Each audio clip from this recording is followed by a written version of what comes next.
plans and the climate impact of their energy work. Ensuring that their energy systems are climate resilient is critical, but also making sure that buildings are future-proof and can, for example, deal with higher temperature in the next few decades. So what can cities do to reach this level of ambition that we've defined? Well, we think there are 5 high-impact strategies for decarbonizing the energy supply that cities should be looking at. The first one is to set an ambitious commitment for municipal consumption of electricity, and to set a public target to do that beyond municipal operations by 2030 and by 2050. We think cities should also work to enable building scale renewables, and so helping, for example, for the deployment of solar PVs on rooftop. Cities should lead by municipal energy, as I've said before, either solar, as I've mentioned here, but also potentially the use of heat pumps or other types of renewables as relevant, or solar water heaters, for example. Cities should incentivize large-scale clean energy generation for their own operations, or by helping to bring together consumers to sign large-scale PPAs, for example, off-site PPAs. And finally, cities should promote clean energy sources for heating and cooling in buildings. I won't talk too much about heating and cooling today, because most of the work we're doing at the moment has been focusing on the electricity sector. Why is that important in a post-pandemic world? Well, I think it's been showed over and over again that clean energy is a win for climate, but also a win for economic development and for quality of life and well-being. The numbers I've used is just one example of those numbers that I found in IRENA's latest Global Renewables Outlook that sets up a pathway for an energy transition by 2050. What they show is that prioritizing clean energy sources in the energy sector by 2050 can really help not only to reduce our greenhouse gas emissions in a way that's compliant with the Paris Agreement, but also to create millions of jobs, 100 million of jobs in the energy sector in 2050, 42 million of those jobs in the Asia Pacific region, which is very interesting. It can also increase global welfare gains by up to 13.5%, and that's defined by gains in terms of education, in terms of employment, in terms of improved air quality, for example, but also a higher global GDP. Again, that's true at the global level. That's also true for the Asia Pacific region, and actually it's true for all regions across the globe. I think one thing that has been shown to be very important during this pandemic is the importance of resilience in looking at the energy system. And again, relying on decentralized renewable energy sources, for example, can really be an asset in strengthening the overall resilience of the energy system. So I just wanted to give you a bit of a taste of what cities are doing, talking about those high impact strategies that I've defined just before. In terms of setting an ambitious 100% clean energy target, well, 23 C40 cities have adopted a version of 100% renewable energy commitment. Some of those targets are for municipal operations only. Some of them are citywide and cover electricity and heating. Some of them are only for electricity. And then, as you can see on the table on the left, around the world, so beyond C40 cities, around 370 100% targets have been adopted by 250 cities. So this really is a movement that cities are starting to embrace, mostly, to be frank, in North America and in Europe, but also in other regions like Latin America or even East Asia. I took the example of Tokyo here.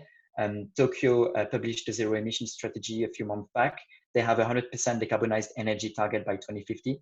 It's a very good target because it also has very strong milestones along the way. It explains how they're going to reach that by focusing on municipal buildings, by focusing on decentralized solar, but also they insist on the importance of working hand in hand with the national government and helping to drive national ambition on renewables.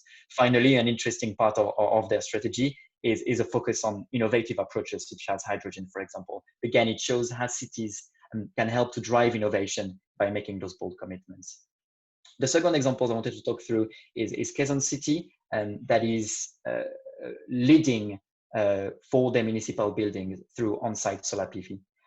They've got a program called Solarization of 50 public schools that aims to install 5 megawatts of solar PVs on a number of public schools around the city.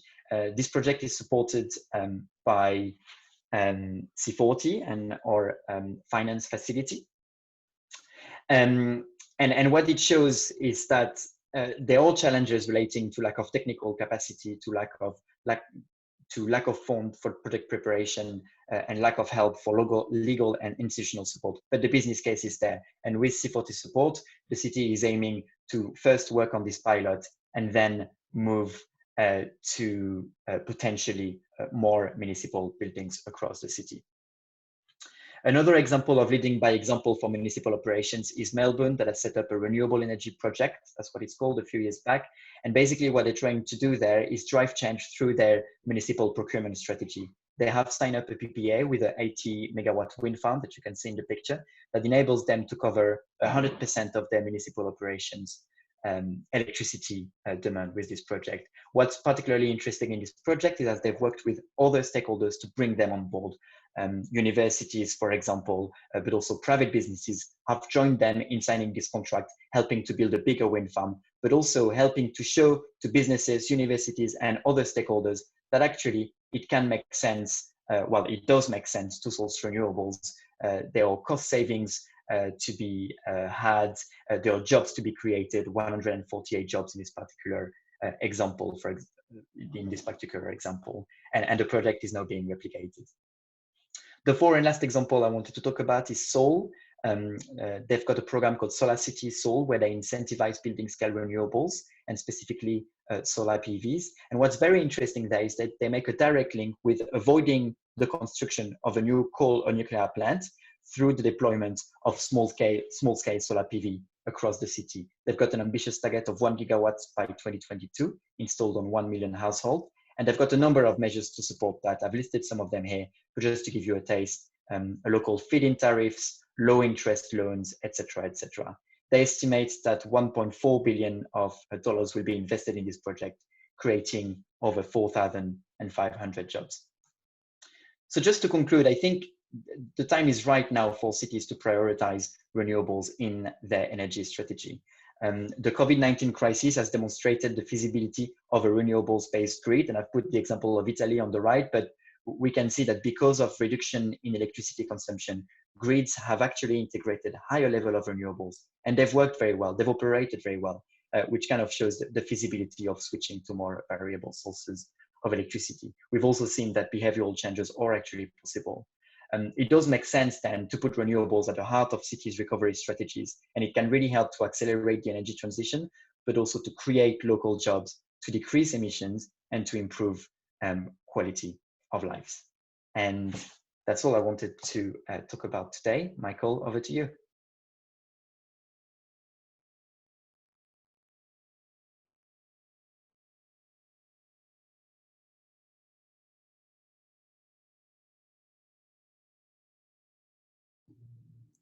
Thank you very much, Constant. We'll try to share my screen here also. Thank you very much for that presentation. I think it's extremely interesting to see all the achievements done by these 4 cities that you put up as an example. I will present a little bit about sustainable urban energy. It's quite a big topic for 10 minutes, and we're focusing here on Asia Pacific, which is quite large region also. But I would like to talk a little bit about the challenges that are in regards to developing sustainable urban energy, which hopefully will be a good jump into the panel later, where we have seen the great examples, but also what kind of challenges that we are facing here. So this is probably a screen that many of you have seen before. We obviously are facing a great urbanization. In the beginning of 20th century, about 15% of the population lived in cities. In the middle of last century, by 1950, about 30% of the population lived in cities, and now more than 50% of the world's population are living in cities. More than 2/3 of the energy consumption are in cities. Some figures shows even more, up to 75% of the energy is consumed there. And the cities contribute to more than 70% of the carbon emissions. We have about more than 30 megacities in the world today. Looking ahead at 2030, we are expecting more than 40 megacities in the world, whereof about 35 will be located in the Asia Pacific region. So there is a great challenge for cities that are growing, which actually facing even more challenges than what they have today. Furthermore, there is a great diversity in the region. Looking at Asia Pacific, there is a huge difference in terms of climate, economical development. What are the different sectors in the city that are contributing mainly to the energy consumption and thereby the carbon emissions? Looking at some examples, if we take Singapore, for example, where the building sector is dominant, Shanghai, where the industry is dominant, or here in Bangkok, where I'm sitting now, where the transport sector is contributing a lot to the carbon emissions. This shows that there is no one solutions for cities, but it has to be tailored plans that has to be developed, just like C40 already have presented, and I hope we will hear more about. Other things that impact the development of sustainable urban energy systems are the fact that we have different trends. We have obviously electrification that is going on rapidly. We have decarbonization and we have digitalization. These are not necessarily trends that are great challenges, but actually provide great opportunities for us. And what do we mean with sustainable urban energy? I think Constant put a very good point there in regards to resilience. I think that is super important. We can imagine the challenges that cities are facing. They hear about different concepts that are more or less trendy over time. Many of us here today have worked with eco-cities, low-carbon cities, smart energy cities, a lot of different concepts, but what does it really mean with this? I would say personally, my attention is got when we talk about circular economy and energy symbiosis. That I think is super important to have a little bit of a new grip in regards to cities. And when we talk about energy symbiosis, what we have to do is simply to integrate traditional energy systems. We have Reggie here today, Reggie Kumar from India Smart Grid Forum, where smart grid is one of the key things, obviously, but also the integration of other infrastructures. So when we talk about multi-energy system, integrated energy systems, we're talking about the integration of gas, electricity, heat, cooling, and storage. And that is simply, easily speaking, we have to look more at integrating the electrical smart grid with the different district energy technologies. So smart electrical grids and smart thermal grids. And then comes the great question, then what is smart grids then, or smart energy? That is also a popular word. And do we need smart energy? I think it's important to look into the characteristics of these systems when we're looking at it. If you look at the end consumer's perspective, there is a great need or a demand for affordability, reliability, safety, and then low carbon footprint is also getting attention among the public. But also flexibility. Some consumers are looking into becoming prosumers to maybe even produce energy through their solar PVs or other things, use their electrical vehicles in a more integrated system. And if we look at from an energy system perspective, what are we looking at then? Well, we are looking at integration, definitely. So system integration, like I mentioned here, but also integration of local resources. We have to look where we are standing, what kind of resources can be used in a larger extent. We need flexibility. It's flexibility both in terms of changing demands, but also in terms of how the cities are developing. because obviously they are developing and we have to develop our urban energy systems. To some extent, intelligence, it could be both intelligence in terms of machine learning or AI applications, but also intelligent engineering solutions. Like I mentioned, reliability and safety, efficiency obviously, but not least competitiveness. I think it's important not to forget the importance of finding solutions that are competitive and that make sense financially in order to be able to develop these systems. So with that said, I think it's not easy to define these multi-energy systems, and obviously it will not be easy for cities to get a grip on it. So what the cities are working on and what they have to relate to is the different global agendas that we have there. I have listed 3 here. We have the Sustainable Development Goals, we have the Paris Agreement, we have the Montreal Protocol with the Kigali Amendment, but how are they related to each other? There are links, definitely. And as we have heard from C40, and we will hear more in the panel, these are the agendas that are often getting attention from the city representatives rather than talking about specific technologies or specific components or things like that. So what is interesting here to hear, and that's what I would like to link over to the upcoming panel, is how do the panelists and their organizations works with cities and these different global agendas? That is one of the questions. And then I would like also to take with us here, what are the challenges that they see when they are facing the city's representatives or developing urban energy systems? So I will stop my screen here, and I hope that all the audience will see all the panelists here. So I will make a short introduction of everyone. We have Mr. Teresa Oy from Asian Development Bank. We have Arnaud de Villiers from Aid Energy. We have Per Dalin from DevCo. We have Reggie Kumar from India Smart Grid Forum. And we have Rebecca Chan from C40 Cities. Great to have you here all.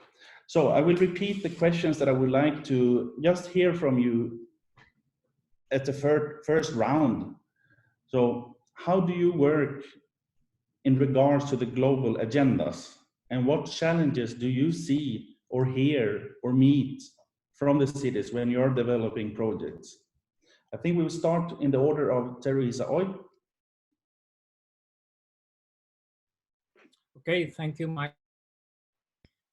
I work for the International Financial Institution, and I have more than 10 years experience working in China, Mongolia, and during that period, I have done a lot of projects in district heating, and up to recent is a district cooling. And now, I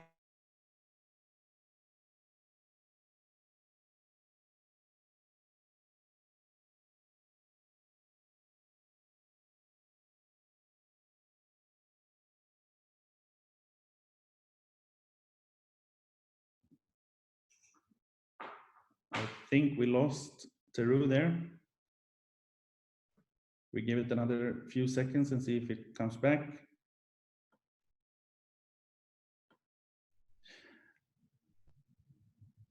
We move on to Arnaud.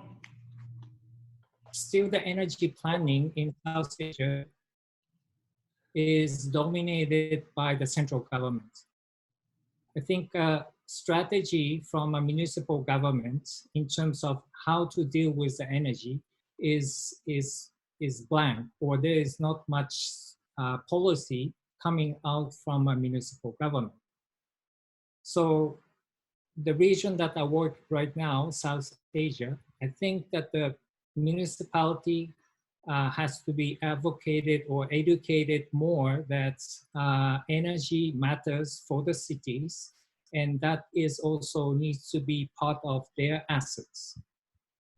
Because the city I came from, Tokyo, Japan, Tokyo is the mega city. And if Tokyo fails, Japanese economy also fails. So, you know, city takes responsibility and to make sure that the city always alive and then make people comfortable to live. By doing so, municipality will increase their assets, their value of the cities.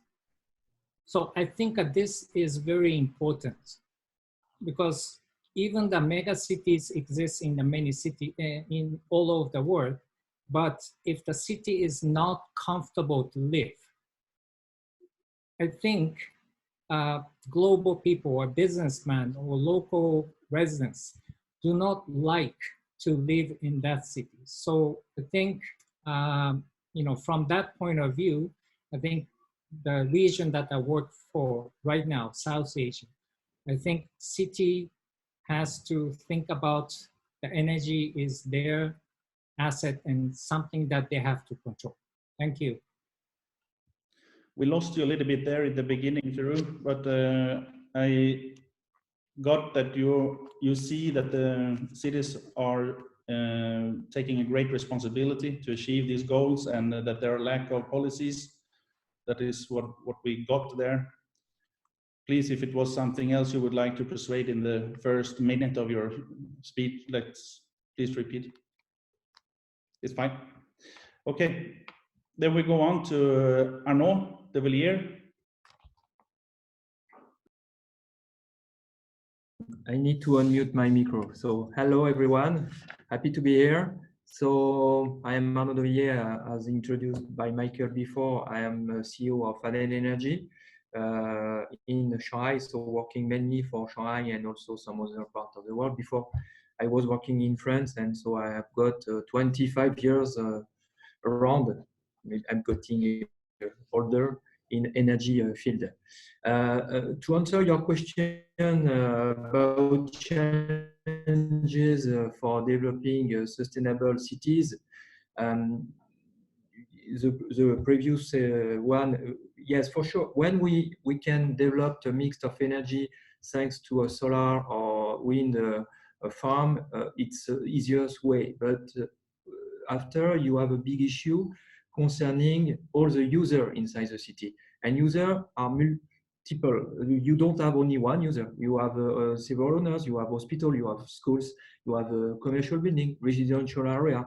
And in fact, most of interest, but sometimes the interest can be divergent from the point of view of the developer or the local municipality. So for me, the challenge is really how we can save energy inside all these different owners, developers, or government. And against the point of view could be different from several people. For me, in fact, better energy is the one we not consume. And for that, we need to really go and to see not only on the city level, but on the user level, how we can save energy, how we can decrease the energy consumption for all consumers. And it is for me the most challenge. Even if cities or government, local government promote sustainable policy, subsidies or whatever, it's the difficulty for everyone is to understand these subsidies, to implement some reduction of energy, because they are not professionals. They don't know how to do that. They are looking for solutions all the time.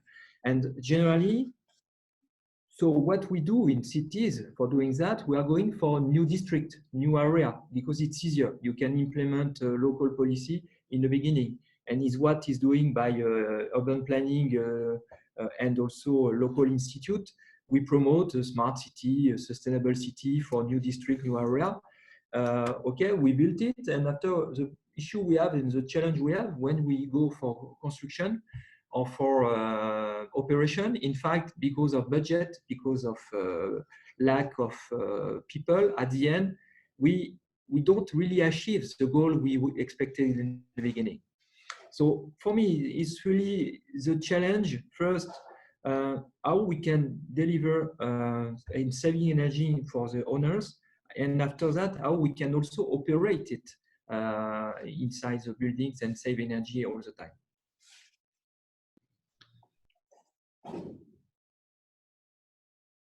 Oh, sorry, thank you very much, Arnaud. I will move over to Per Dahlin. So I'm on mute. Yeah, my name is Per Dahlin. I'm president of DevCo District Energy Venture. We're a team that's been developing district cooling now for more than 25 years around the globe. And if we come to what we are doing to try to facilitate this, is that we got involved with the preparation of the Kigali Amendment in 2015. And we introduced the district cooling as the not-in-kind solution, which was an important pillar as an energy efficient solution, and also a way of getting out of this HCFC and CFC, HFC refrigerants, going over to natural refrigerants, absorption cooling and free cooling. And we can say that we've since then been engaged with UN and MLF, other multi and bilateral and regional funders for creating national plans, and also, as Teru said, capacity building. This is a lot to do with education. But at the same time, we also work in this, setting up these national plans is also to find pilot projects. I think it's absolutely necessary to have showcases. Instead of a lot of feasibility studies, etc., we also have to get something on the ground.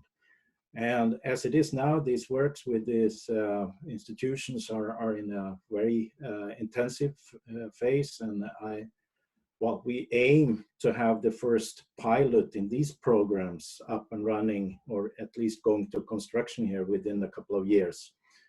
And one interesting funding of this is that when we look at it from a more global perspective, is that we see that district cooling in almost all regions are financially feasible.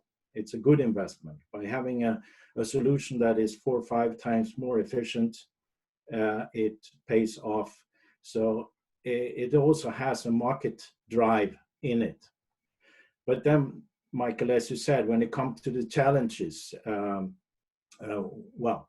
this type of integrated energy systems are complex. Many stakeholders, many sourcing and production alternatives, large number of permits, legislative, financial, big investments, etc. So to enable that, the importance is that to build up the capacity within the cities, or the city administration, or the ones who should host or being the anchor stakeholder of this development, and to be able to govern that. And also to have experienced and dedicated operation developers in place. And to do that, and I see that a lot, that we make big plans and it looks nice from a theoretical perspective, of course, but it's also it's important to make the master plan and the roadmap to a citywide system. But at the same time, not forget to build it up in phases or in steps. So to make less risk exposure. So my conclusion is that plan big and long term, but act in phases. And I can take just one example from when I was in the utility world from in Stockholm, when we built up the district cooling system that still is the biggest in Europe. We had about 10 subsystems before we integrated them to 2 big ones with 4 production plants. So plan big, long term, have the holistic and the governance process in place, but act in steps. And I think that is one of the keys. And sometimes we try to do too much at once. That's my conclusions. Thank you very much, Per. We move on to Reggie Kumar.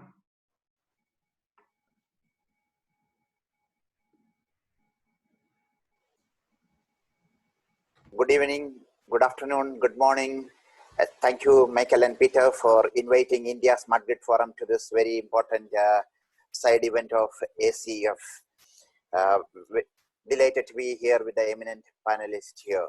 India is working along with the international community on all major agreements and developing or decarbonizing our electricity system. Today we operate the third largest grid or electric power system with 370 gigawatt of installed capacity, of which about 85 gigawatt comes from renewable energy. 35 gigawatt is from solar, and of which more than 30 gigawatt we built in last 5 years. So we are pursuing an ambitious renewable energy program of 175 gigawatt by 2022. We hope COVID will not have much impact on meeting that target. We are well on way to meet that 175 gigawatt with renewable energy by 2022. Currently, this 80 gigawatt, which I said, 85 gigawatt, which I said, contribute to about 8 to 9% of the total energy consumption, kilowatt hour we consume in a year. So our commitment to Paris Agreement is that we will be doing something like 35 to 40% energy from renewable sources by 2030. And our Honorable Prime Minister has already made a commitment in September last year that by 2030, we are going to set the target for 450 gigawatt renewable energy. So 175 2020, we will more than double it to 450 gigawatt by 2030, and plans are well on its way. And the prices of this have come down drastically because the last major project which we have bidded last week, the price is somewhere like less than 3 cents per kilowatt hour. Well, compared to many other international prices, it may be still higher. Like a couple of months ago in Abu Dhabi, the lowest price discovered in the world is 1.03 US cents per kilowatt hour. So we are far from there, but still at between 2.5 to 3 cents per kilowatt hour from solar farms, it is much cheaper than building new coal plants or hydroelectric plants. So solar and wind along with battery storage is going to play a big role, and we will see that our grid is also flexible. There used to be doubt among everybody, including myself, how much of flexibility the grid has it. But on 5th of April, our Prime Minister told everybody to switch off the light at 9 p.m. and for 9 minutes light candles or torch light. And most part of the country, everybody done that. And the fluctuation was almost more than 25%. That's about 32 gigawatt of load at the peak time. It came down and we could ramp up and another 15 to 25 minutes back to the original load. So the grid is high voltage and medium voltage grid is already flexible to this level of 25% flexibility within 30 minutes is already shown, and the digitalization, which is going to see a much bigger uptake in post-COVID world, we will see the digital grid will be able to manage successful integration of PV, the all renewable resources, and also electric vehicles. So more on this in the next question I will add. Thank you very much. Thank you, Reggie. We move on to Rebecca from C40. Yeah, hi, good evening or good day, everybody. Yeah, so my name is Rebecca Chan. I was really privileged to start my career by being part of the very exciting solar boom across Southeast Asia. And now I work closely with our Southeast Asian cities, leading the region's C40 Climate Action Planning Program, where we work with each city in a bespoke manner to develop their ambitious climate action plans that are in line with the goals of the Paris Agreement. Yeah, so essentially what we do with each city is that we start from an evidence base, taking into account their emissions profile as well as the climate risk. And then this process and this evidence base then guides the prioritization of specific climate actions And then we focus with the city on these specific actions for deeper implementation planning, all with the goal of ensuring that the city not only generates a climate action plan, but one that is realistic and implementable. So one of our main objectives of this work in our program is to look at climate action in an integrated manner. So we're not just looking at decarbonization in itself or emissions mitigation in itself, but also taking the opportunity to consider other concerns such as around adaptation, like intensifying climate hazards or opportunities to piggyback other infrastructure updates that are needed with the view towards adaptation. And in addition to that, also we evaluate how climate hazards and policies might affect certain vulnerable groups in cities more than others. I think one of the discoveries that we have as we work closely with our cities is that I think it's come to light a bit with COVID as well. I may be jumping ahead, but certain communities are less able to respond to climate risks and hazards compared to others.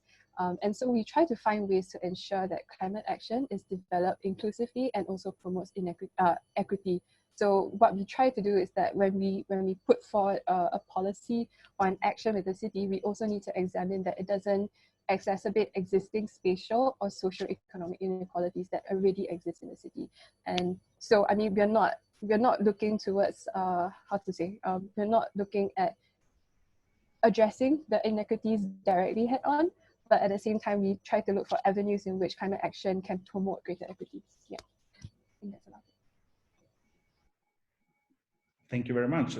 I would like to put up a question that is open to anyone to respond to here. So we are, depending on where we are in the world, but we are in the pandemic period anyway. So I would like to ask you, what opportunities do you see that are there when the economies are restarted post the COVID-19 pandemic?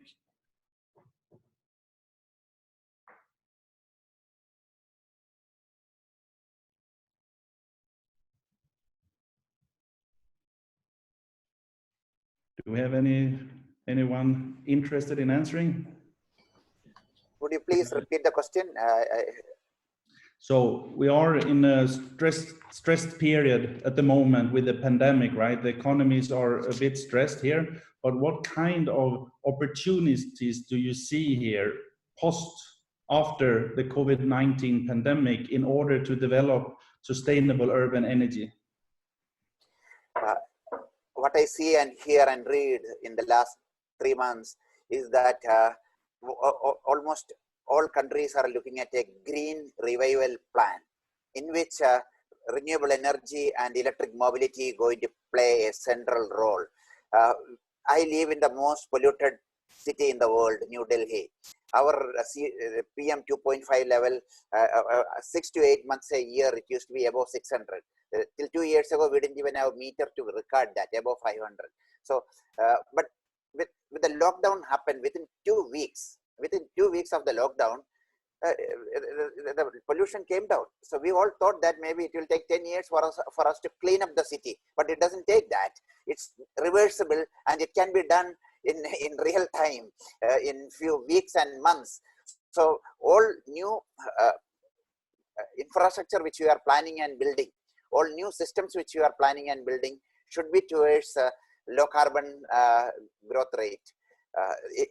It's possible, and I believe that every country will look at that. And the international organizations like C40 and other stakeholders and ADB kind of financial institutions will also support only those type of plans.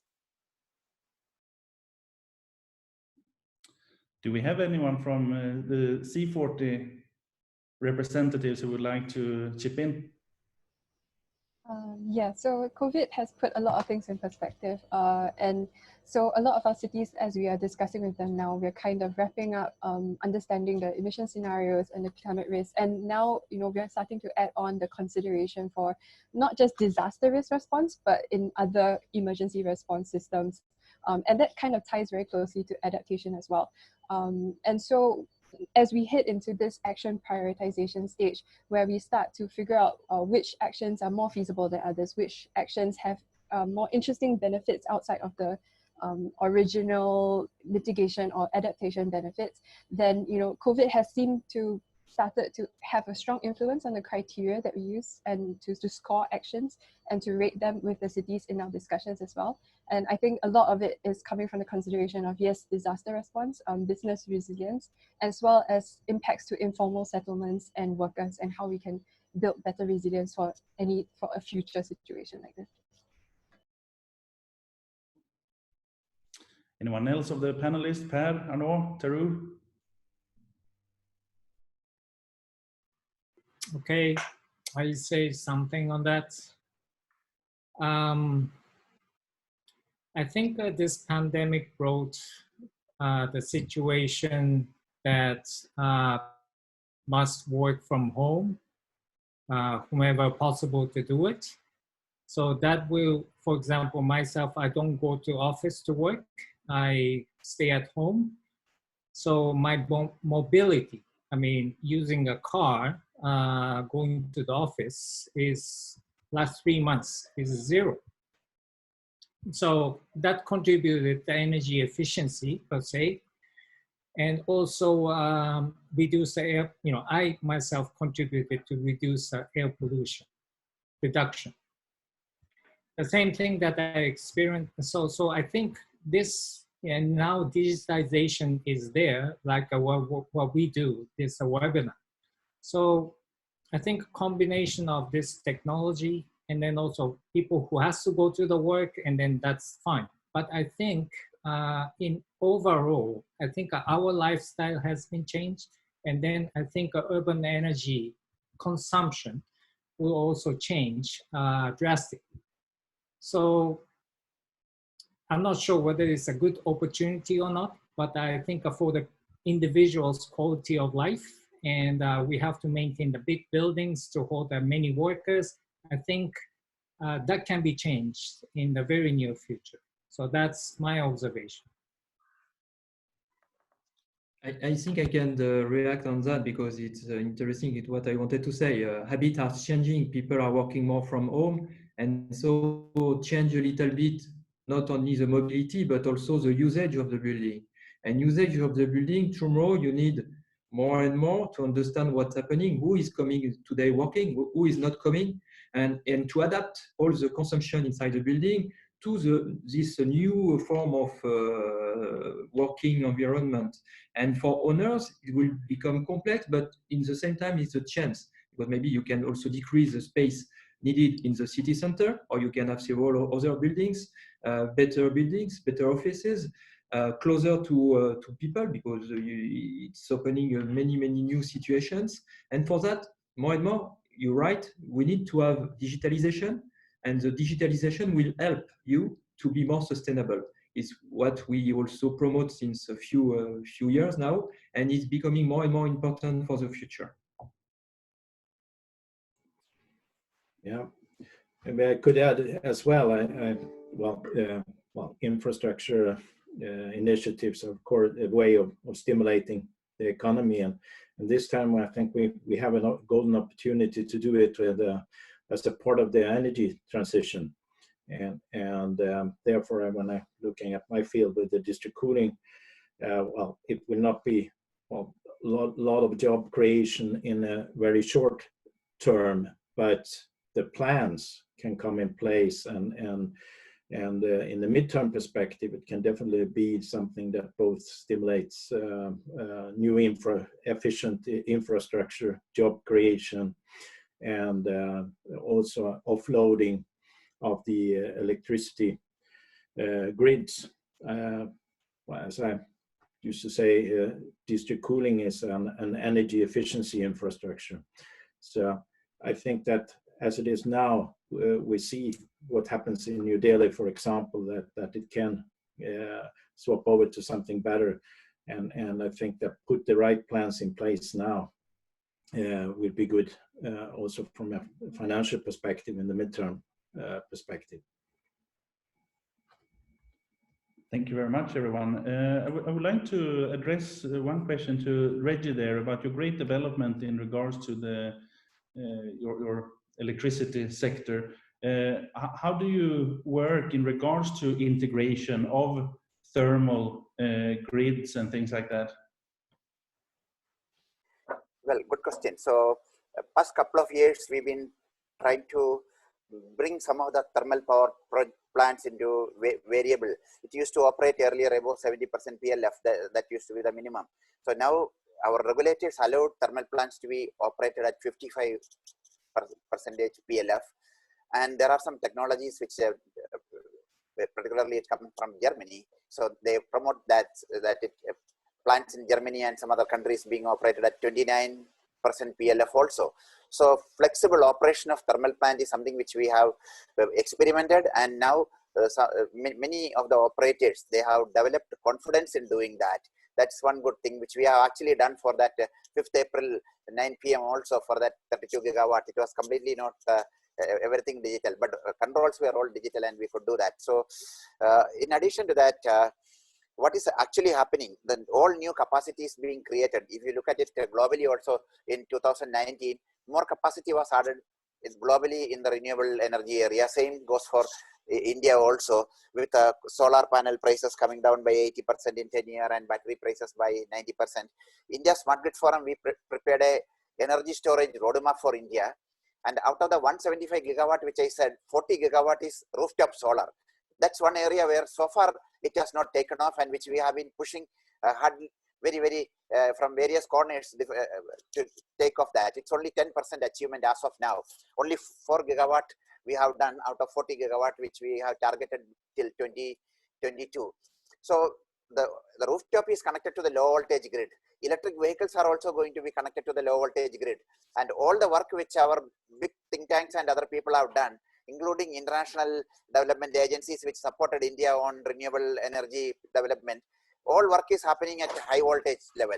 We built a green corridor, the dedicated transmission corridor to evacuate the power from large wind farms and solar farms. All those work, nobody had done any work on the low voltage, medium voltage and low voltage side.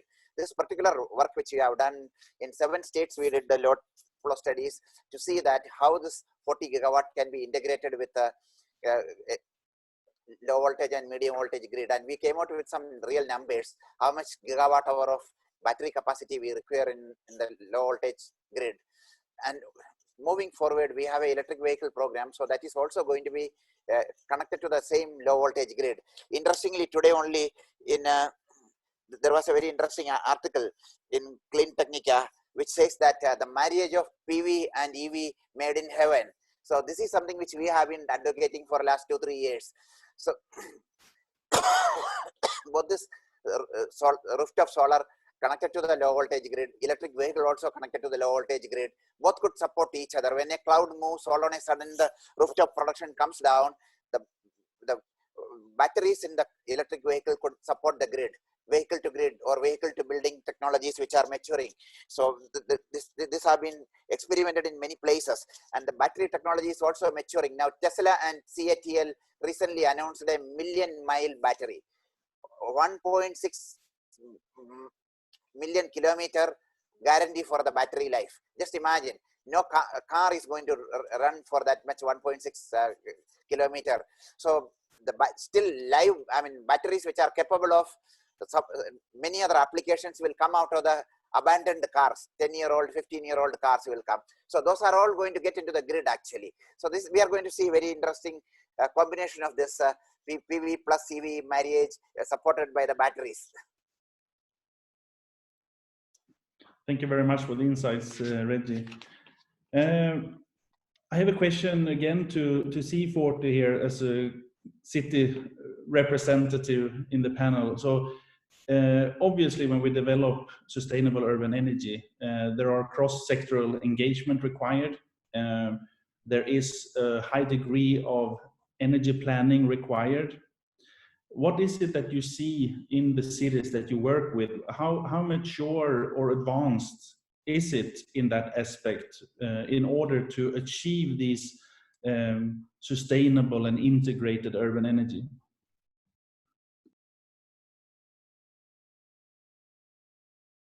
Sorry, was on mute. Yeah, thanks for your question. Yeah, as we work with our cities, part of the scenario modeling towards litigation that we look at is also considering the growth rates which the city expects to undergo between now 2030 and 2050. So not only are we looking at population growth, but how that ties into energy demands and how the city needs to respond to that. So if you're looking at grid decarbonization, it's not a static thing. Your energy demand is still expected to grow as you decarbonize. So those are considerations that we have to take into the modeling work that we do with the cities. I think the biggest challenge that we have, particularly with Southeast Asian cities, comes with the data.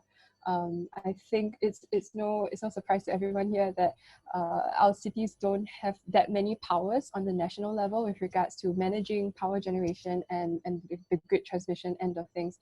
So what we're trying to do and encourage our cities to do as well is to interact and engage with their national providers more and the national agencies more in order to tap on the wealth of data that those agencies might have, and to then tie it into how the city will project moving forward with regards to decarbonization, and also that ties into the other policies regarding distributed renewables, because only by working really closely with your national level partners are you able to establish other policies and programs like rooftop solar, whether it's commercial or rooftop or residential. And in most of our cities, as I think Constance might have mentioned, we always encourage them to start with municipal buildings first, because that is the low-hanging fruit. That is an asset they already own, and then it's easier to negotiate with the grid provider. Thank you very much, Rebecca. Before we move on to the Q&A session, I would like all the panelists, if you have any question to each other, please feel free to raise them.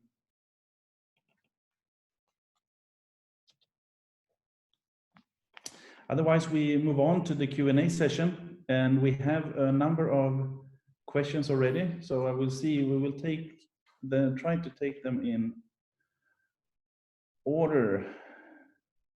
The first one was directed to Per Dahlin, and the question is, are district cooling systems still considered efficient when they are now operating on part load condition, that is, as it is currently during the pandemic?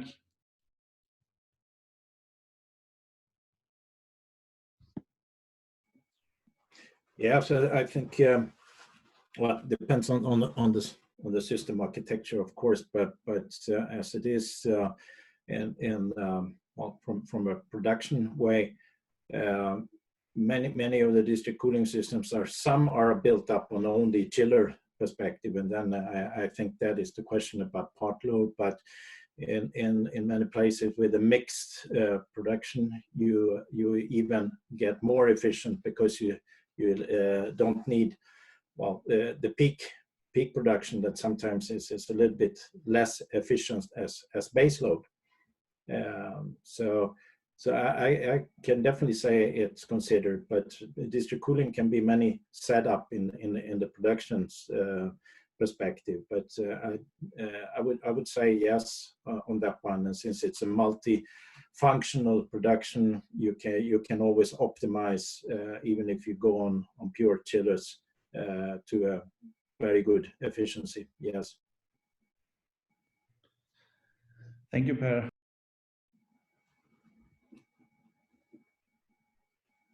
Thank you very much, Per. We move on with the questions here. So we have one question. I think also now when we are in the Q&A sessions, Jacqueline and Constant, feel free to grasp some questions also, or to answer. The reason why I'm saying that is now there is a question about the waste to energy. So what is the status of using waste to energy in urban areas, considering that people living here generate a huge amount of residual wastes? Is this also considered a clean energy? I can answer this one maybe. This is not a best practice that we recommend at C40. Burning solid waste to produce electricity from a waste management perspective is definitely not best practice, but also it has some impact in terms of air pollution, for example. So we would recommend to deal with solid waste in a different way. I'm not a waste expert, so I don't know if one of my colleagues know more about that, but definitely would not recommend that as a best practice. of course, capturing landfill gas and using it to produce energy, on the other hand, is something that we strongly encourage. Maybe, Michael, I can step in a little since waste to energy has moved up. Sweden today, if we take that country as an example, has about more than 25% of the cooling is produced by district cooling. And like last year, waste to energy was the biggest source for the cooling. And I think there is a different opinion from different countries, but we even import waste for not only electricity purpose. It's like when you burn it, it's for electricity, but use the heat for district heating and the heat also for the district cooling purpose. So it has a very important, and we see a lot of, it gives an extremely high total efficiency, and the pollution side is well, from a Swedish perspective, it's not a problem. And you have it next door in cities. So I think it is some difference in opinion about it. But I also see that if we go from more developed countries and waste problems, etc., of course, have see to how you sort out your waste. So what are you burning? Of course, but it could be one of the biggest tools for actually also being the source of cooling and district cooling. So I see a huge potential in many, especially on development countries and islands, where smaller waste to energy plants could be the source for electricity and heat going absorption to cooling. So that's the trend I see, and of course have to think about pollution, but it's definitely doable, and there are good examples. If I can just add one thing very quickly, we've got Advancing Zero Waste Declaration that has much more information than what I know about it. So if people want to know more about what we think is best practice, hearing completely your point, Mark, but they should look at this document. That will be more informed than I am. Great. I wish to add that I have seen waste to energy plants in cities in China where everything is burned and the emission which comes out is well below EU norms. They are displaying from the live SCADA even outside the plant, and the waste goes to road construction and landfill and other things. So and some metal comes out. It's an entirely different system design. In 2017, when I visited one plant in southern China, they had some 34 or 35 cities where that kind of plants were operational. And now I hear 700 cities, they have made it mandatory. All the solid waste goes to everything, from food waste to everything goes to these plants. They just outside the city, they burn everything and they produce electricity, which the city government is, the electricity distribution company in the city is mandated to buy at 50% more price than the grid power, because this constitutes only few percentage of the total electricity used in the city, but they have to give a premium for so that these plants are self-sustaining. Nothing is sorted out. All thing comes, and the whole plant is robotic. Only stones and other things are there which they remove it. Everything else is burnt. So it's a very, very successful system which you have seen. Thank you very much, Reggie. We move on with the questions. So I will try to pick some here. So if we look at the cities again here, so how do you keep the city's interest in sustainable urban energy now in these times when the focus is put on many other, not least in the pandemic? So I can say a few words about that. We've had conversations with our city during the pandemic, trying to make sure we are able to address their needs and the concerns that they have at the moment, and be as helpful as we can. I think what is important is to try to showcase the business case for renewables. A lot of cities we work with have their city budgets really impacted by the crisis. So trying to showcase how they can actually save costs in some cases through renewables, but also how renewables can help them, again, to have a sustainable economic recovery by creating local jobs in the solar PV installer sector, for example. And so that's definitely, I would say, one aspect, focusing on the economic. The second, as I mentioned before, is resilience, and explaining how, for example, for emergency services, relying on distributed generation and storage, for example, can be a good solution in the medium term. We've got an example from Portland, for example, where they have installed solar PVs on firewoman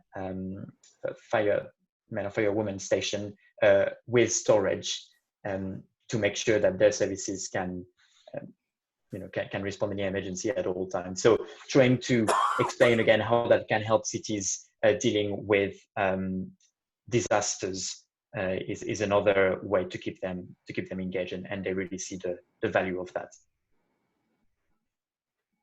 Just to add on, because the Southeast Asian experience, so what we are working on with our cities at the moment kind of shows that if you're looking at the electrification of fuel switch away from fossil fuels at the consumer level, that means the electrification of buses or switching from charcoal cooking stoves to electrified ones, the grid also then needs to be decarbonized in order to have the decarbonization both upstream and downstream. Because if you electrify your buses but everything is still being generated by coal, you're not getting the entire equation quite right.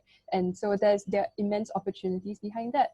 And when we highlight these to the cities, and they can see in not just in the pictures and the modelings, but the other benefits that we then also communicate to them in terms of air quality, better provision of public services to your citizens, then they really see an opportunity to keep that momentum going with their citizens as well. Thank you. We have one question about hydro. We are building. Oh, sorry. Go on, Reggie. Now, in India, we have a plan to build 100 new cities and rejuvenate 500 existing cities. So many programs, many discussions, thing going on for the last 4 years. So we have been advocating that there has to be strong policy measures mandating certain things, which I'll explain. And there has to be very different design of the city, different design of the building. Then comes the equipment design and appliances. So start with the city design. There's no point in people crisscrossing the city 40 kilometers for work or for education or anything. It has to be walk to work. That kind of, at least 90% of the people walk to work or walk to school, walk to for recreation. So that kind of a city design need to be there. The buildings need to be mandated to have energy efficiency. We talk about net zero buildings and all that, but nobody talks about how many kilowatt hour per square meter per year. Most of the average building today, 200 to 250 kilowatt hour per square meter per year it takes. Some of the old buildings in North America is 400 kilowatt hour per square meter. But experts say that today's design with the materials, we can do anything from 55 to 70 kilowatt hour per meter square per year. We should mandate that all new buildings should be well below 100. Nobody is doing that. We give platinum, gold and all that kind of ratings, but nowhere it says that it should be a number we are not specifying. So also every building by mandatory, they should display at the building, large commercial buildings or a housing colony or anything. What is the energy they are real time consuming? It is there in many emission norms are displayed, and also should say that how much they are contracted from where, how much is the carbon footprint of that particular property. This can be done with minimum investment today through new technologies. So that will promote people to going in for a building for rent or buying where the energy consumption is going to be lower than the adjacent building or across the street, or the more clean energy and lower carbon footprint. I am prepared to pay a higher premium for that. Those kind of things should come from few corporate places where it is happening. It has to come to the common man's daily life on the street. This has to be done through mandate. Then only this will happen. I take another 1 minute to say how things have changed in the past couple of decades. My first summer in Delhi, I came from Kerala to Delhi. My first summer was 1982. Temperature never went beyond 42 degrees centigrade. Last year it was 48.5 0.6 degrees centigrade. This 6 degree which it has gone, of which at least 4 degree has gone up only in last 10 years. And in 1982, there were less than few 100,000 vehicles in the city. And you could count on your finger how many cars were air conditioned. Today, you can't see a single, we have more automobiles in Delhi than next 4 large cities in India put together. You rarely find a non-air conditioned car. At this rate, by 2030, Delhi temperature will be well above 50 degrees centigrade, and it will be unworkable during the day for people unless you provide a cooling environment. Providing cool environment is going to be the major challenge. I see reports which says that by 2050, the cooling electricity consumption for cooling will be 3 times more than what it is today. So how is it going to happen? We need to look at this redesigning and also imposing very strict measures. Thank you. I think it's a great point, Reg, and in regards to cooling, it provides livable cities, right? An environment for people to work and study, not least. So this also then naturally would come with higher energy consumption. So I would like to address the question to Per. How do we deal with that? How do we get it going? Get it going, get it. I think that I'm back again to what Teru said earlier. It's about well, the education. It's about capacity building. And for example, I'm chairman of the Heat and Power Cooling Group, and also at the board. And we have taken a board decision of now working much more with capacity building on city level in Europe. So that is in a plan. But I see a much bigger and challenge and opportunity in bringing out this capacity building and the pre-stage of development supported by, for example, what I'm doing now with UN and others. But I also see that more directed, and I hope that institutions like well, for example, ADB and UN and others, and also within the Asian Pacific Urban Energy Association, I think we should try to also get well, supportive from this more multilateral, bilateral, to actually push out capacity building on city level to much higher extent. And so it starts there. And as I said earlier, it's important at the same time that also we put good showcases in place. It doesn't have to be the whole city at once, but the pilot that later can grow. I think those are the actions that I see. And I see a good momentum, definitely, right now, but it could be much more. To avoid this, as Reggie said, we can expect a threefold of electricity for cooling, and that would be a disaster. We need to do it high efficient solutions for it, and it is possible, and we see it as I don't think I mentioned it earlier, but the average in Europe is about 4.5 times more efficient than the alternative solutions in general in these district cooling systems. And we have, well, examples like in where you're close to the ocean, where you can use free cooling totally, where you can be up to 10 times more efficient. And it's possible to do. Thank you, Per. I will give the voice to one of the attendees, the audience, who would ask a question. So we have Augustine Antoine coming up.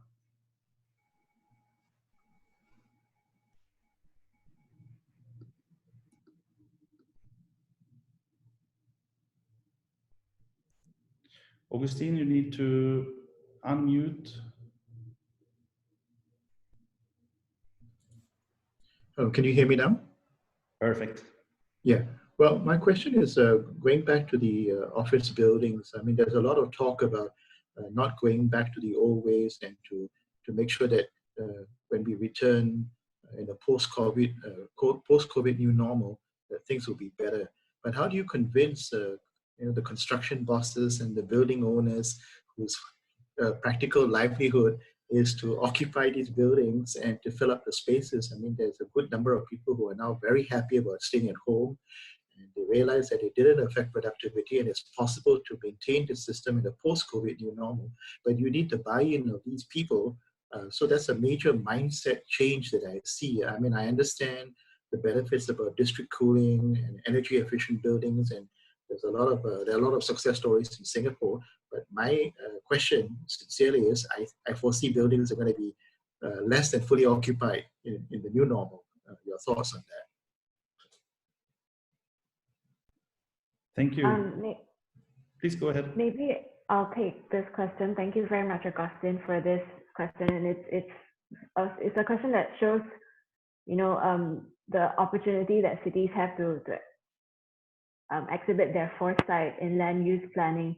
There's been a lot of talk about, you're absolutely right, not returning to buildings and what cities can do with these buildings. And there's been a lot of conversations also about multi-use buildings. So instead of designating something as an office building, it could be, an office building today, an event space tomorrow, and pop-up restaurants, next week. So it's not about filling a building with the same group of people day after day, but also reinventing how cities can multi-purpose buildings to meet different needs of the different communities at any given point in time. And so that's one of the ways that cities are looking into changing land use policies. And another one is there's been also a lot of talk about the 15-minute city, where instead of everybody commuting to the central business district from the satellite areas, that everything will be, all the amenities, the workplaces, schools, healthcare, as well as residential spaces will be within a 15-minute commute. And that will reduce drastically the need for people to commute long distances. It will reduce congestion in the city center, and it will build healthier and better quality of life within communities in a 15-minute setting where, parents don't have to rush to pick children from school on a very long commute. And children also similarly, have better air quality, where an area there's less congestion, there's less traffic, and the air quality, for example, is better for those in vulnerable communities, or the aged, or those who have healthcare or respiratory issues. So those are some of the ways that we've been, very engaged with our cities in rethinking and reimagining land use space for the buildings going forward. Thank you. Thank you. Can I add a word, Michael? Got time? Definitely. Just, for me also important what you said. Of course, we have to change production of energy, so the generation, and we need to have a better building efficiency. But thanks to the digitalization that I spoke before, I believe we can entering in a new world of knowing better what's happening in a building, giving more more control. For example, the people wanted to come in the office need to control the atmosphere, the air, because tomorrow also the virus contamination could be also one of the parameters. And thanks to that, thanks to the IoT systems, thanks to the virtual twin, we promote a new way of managing buildings. And the new way of managing building brings more opportunity for you to be more flexible, to take back the control of your building and to adapt it, and also to show to the people coming inside, which are who are quite worried about what can happen, some KPI or some indication about everything inside the building. So you increase the well-being and you increase the quality of life. Thank you, Noah. We have one question from APUEA's father, the founder of IAC, who is the governing organization of APUEA, Mr. Rob Pratt, who asks that the projects tend to be renewable energy or energy efficiency oriented. But obviously it would make most sense, as we say today, also to integrate these projects to each other on a larger scale. So how do we see the development of more large-scale integrated energy systems. I think we can address it to Teru first.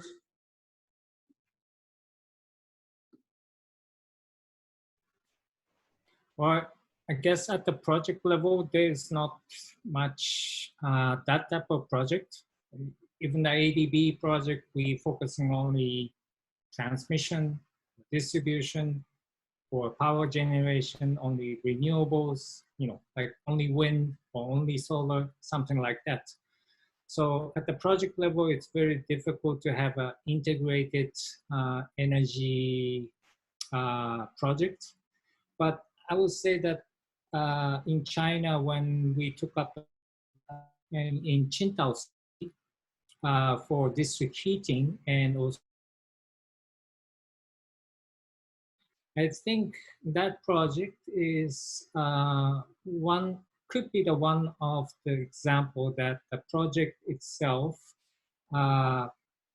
using different mode of the energy for heating, cooling, power generation, at the same time tri-generation, and also the heat source coming from either gas or waste energy or combination of the waste energy. So I think project level it's possible to do it, but again, it's a matter of the city I work with, like a Qingdao city, is willing to do it. If city wants to do it, and then I think it's possible, because the technology is out there, money is out there, everything is out there. But what is lacking is that the willingness or policy that city wants to take up that combined solution. Thank you. In India, we have done extremely well on the energy efficiency side in last 15 years.